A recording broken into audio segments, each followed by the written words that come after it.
Well, Mike, the coffee house shop owner is denying all allegations of anti-Semitism and saying the Trump administration is politicizing the situation.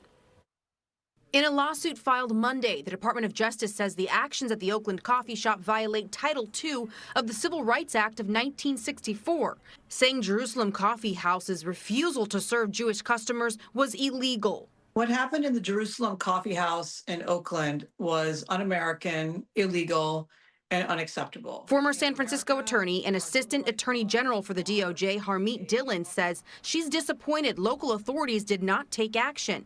I'm particularly ashamed as a Bay Area former resident to see that this type of discrimination is flourishing in the Bay Area. You're being asked to leave. You're causing a disruption. This is a private business. You're being asked to leave. This is video footage from October 2023 when Jonathan Hirsch says he was denied service after wearing a hat with the Star of David on it. What happened to our client was abhorrent, clearly a violation of a law. And so we are happy that the federal government is also stepping in and saying that people, no matter where you are, cannot refuse to serve Jews because they're Jews. Meanwhile, the attorney representing the coffee shop's owner rejects all allegations of anti-Semitism and says no one was refused service. He says Hirsch was entering the store on a mission to provoke a political confrontation.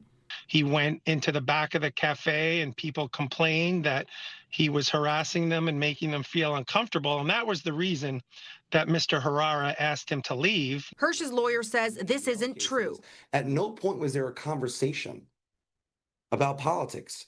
The individuals that were thrown out of this establishment, thrown out because they were Jews, not because of their positions on the war. The Anti-Defamation League also suing the shop owner in a separate case. Dillon says the DOJ is seeing a rise in anti-Semitism across the country and plans to take action in each case. So the Civil Rights Division is charged with putting an end to this discrimination and taking legal action to make sure that it doesn't recur. So this is just one of the many fronts that we've opened up on the war on anti-Semitism in our country. This is all part of a very obvious and concerted effort by the Trump administration to try and intimidate and punish people for speaking out against Israel.